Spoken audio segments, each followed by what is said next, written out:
Good morning, everyone. It is me live on my own today from one of my favorite spots. Don't know if any of you can tell me where I am without me telling you the background.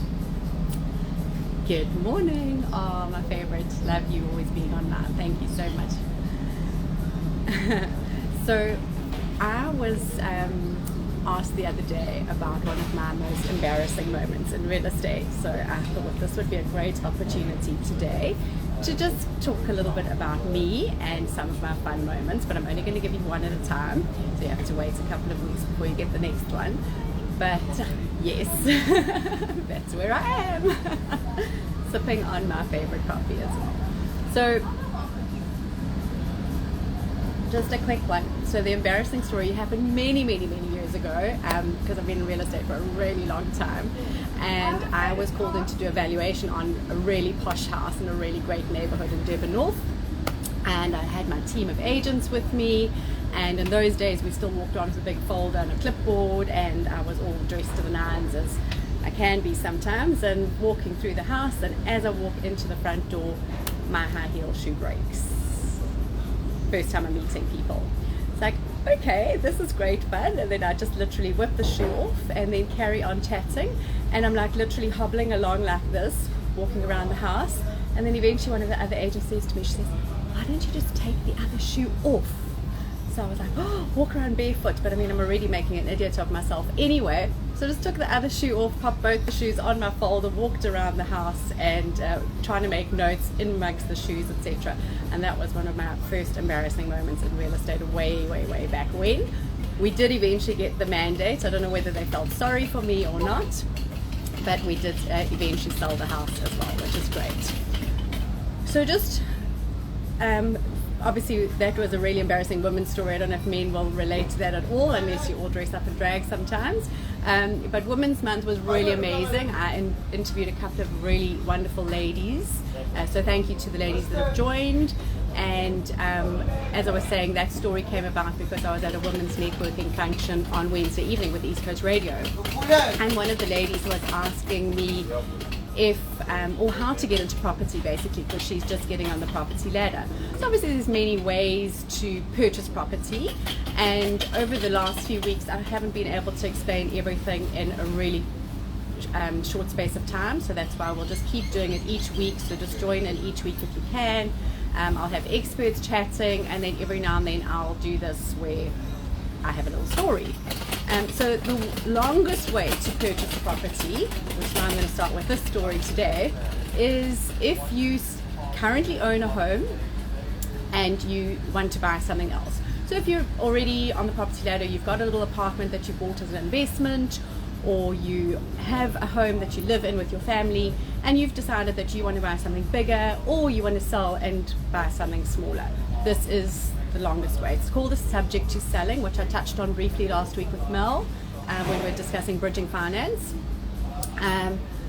So a really great story to explain how it works is, years ago, one of my colleagues at the time had a mandate on a home, and she wanted to look at the home for herself, for her and her husband and her 4 children to purchase and move to as a family.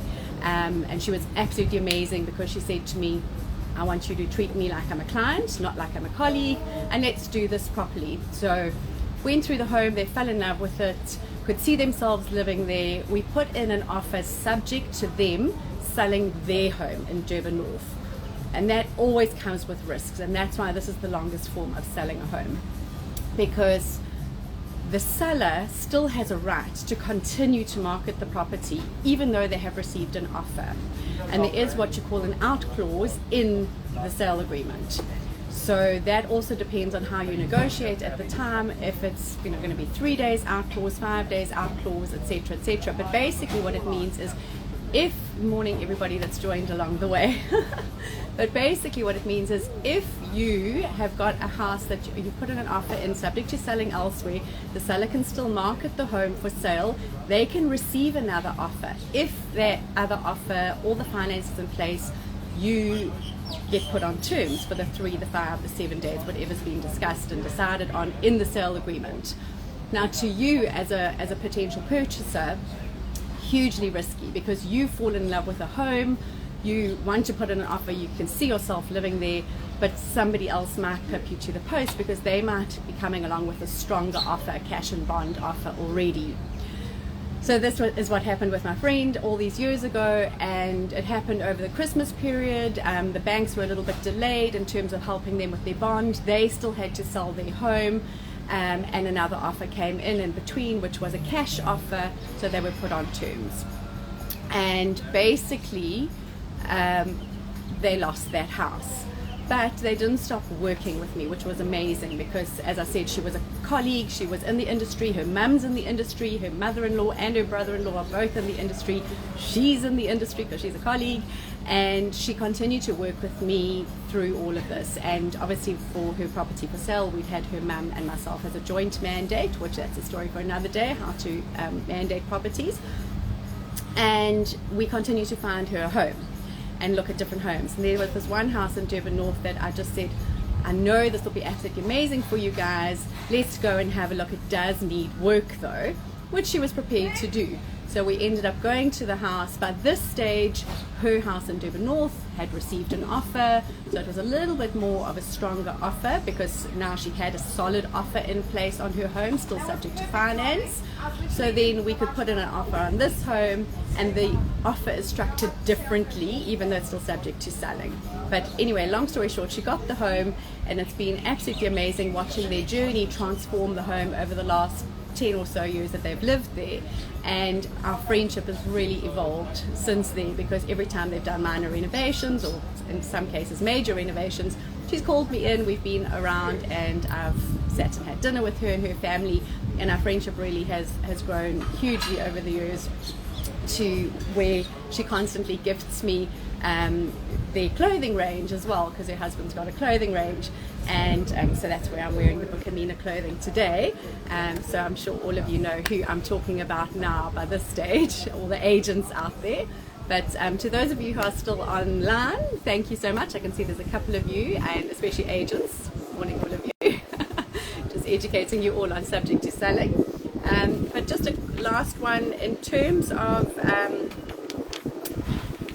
just in terms of subject to selling, just be aware that there are risks involved if you are a purchaser and you want to sell your house first and then look for a home. We as agents always recommend put your house on the market. It is better to try and get an offer on your home, and at that stage fall in love with the dream home. If you want to look first and do subject to selling, it's very, very hard for us to help you when you fall in love with your home, and the risk is there that you might not end up with your dream home. So you don't have to always trust me, but trust your real estate agent and let them guide you. They are basically, we are professionals in this field. Many of us have been in this industry for a very, very long time. So we'll always try and guide you in the best possible way with structuring your offer, structuring the best way to purchase your home. And obviously you can chat to me, chat to any of your real estate agents, or but chat to somebody who's a professional, not somebody who doesn't understand the industry. So that is the very quick summary of the long way to buy a home, which is subject to selling, which is not the easiest version to do, but can be done depending on where your house is located, etc., and how long it will take potentially for you to sell your home.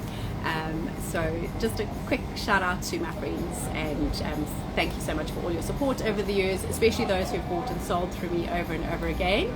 And I really do look forward to entertaining you again with some more stories along the way. But next week I will have somebody who is joining me for the next few weeks, and you'll have to have me one-on-one again in a few weeks' time. But send through any questions if you've got on WhatsApp. Thank you so much to the people that have been actually messaging me and saying, please can I get some answers on these things. So I am getting people lined up for the next few weeks to make sure that we have got answers to the various questions that have come along. So thank you, and have a super Tuesday. See you next week.